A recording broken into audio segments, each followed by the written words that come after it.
So this is the other bunker. So it was actually blown up after the war, and you can see the walls and everything, the concrete. It's kind of dangerous, but just gonna do this for you guys. There you go. There's another shaft.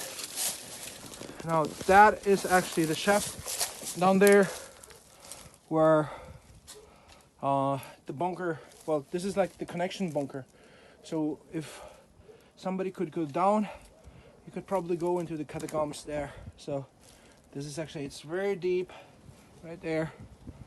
Say, it's the entire, as mentioned, how much firepower do you need to blow up such a concrete bunker? It's huge, man.